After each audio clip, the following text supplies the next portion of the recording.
avec Rudolf Haller.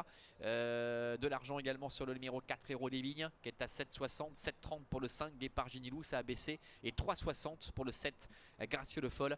La voiture est en train de prendre en charge les concurrents, vous le voyez ici, et la voiture prend de la vitesse pour les libérer d'ici quelques instants. Go For Jet devrait partir assez vite. Héros des Vignes également. Guépard Ginilou assure un peu le coup. Gracieux Le Foll est bien parti en dehors. C'est très moyen pour Blackjack, le numéro 11, qui se retrouve très loin sur ce parcours de vitesse courte distance. Ça va être compliqué de revenir tout de même. Gracieux Le Foll s'installe en tête avec Héros des Vignes qui est en deuxième position. Et Lomis est troisième. Un petit Lou Creek lui fait de son numéro, se retrouve un peu parqué là-bas complètement à l'extérieur. Et Togalo d'ailleurs. Faute de un petit Lou Creek.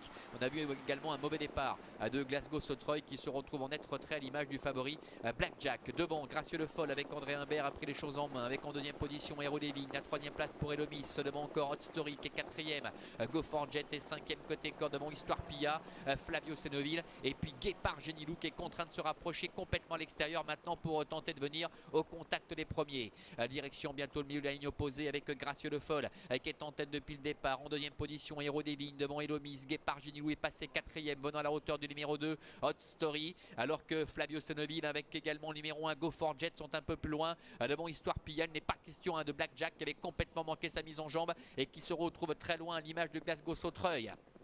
Tournant final avec Gracieux Le Foll qui est en tête. En deuxième position Héros des Vignes.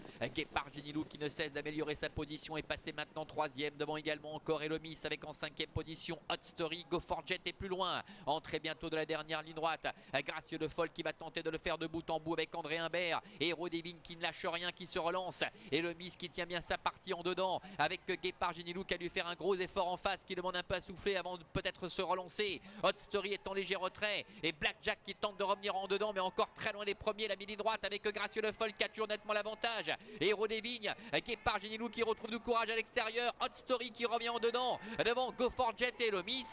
Il n'y a pas de course pour Gracieux Le Foll qui survole les débats, le numéro 7 avec André Humbert. La deuxième place qui va revenir au numéro 2 Hot Story. Héros des Vignes termine troisième et la quatrième place pour le numéro 5 Guépard Ginilou. 7, 2, 4 et 5, c'est l'arrivée chiffrée de cette troisième épreuve avec une victoire acquise de bout en bout par le numéro 7, Gracieux Le Foll avec André Humbert. Hot Story, le numéro 2, toujours fidèle au poste, termine deuxième. Héros des Vignes, le numéro 4, termine troisième. La quatrième place pour Guépard Ginilou, le numéro 5, et c'est le numéro 1, Go For Jet, qui termine cinquième. Totale déception avec le favori Blackjack. Aucune réussite, décidément, pour le Rudolf Haller depuis le début de cette saison, actuellement à Avanches avec Blackjack qui a complètement manqué son départ. Gracieux Le Foll quant à lui est parti très vite, il a survolé le débat du départ à l'arrivée. Hot Story qui fait toutes ses courses termine deuxième. Héros des Vignes qui venait d'offrir le succès l'autre jour à Johan Blanc confirme en se classant à l'arrivée de cette course au troisième rang, et la quatrième place donc pour le numéro 5 Guépard Ginilou qui n'a pas les mérité parce que le dernier kilomètre n'a pas été aisé pour lui, il a dû faire un gros effort en face en dehors. Voilà Jérôme pour l'arrivée donc de cette troisième épreuve à Avanches.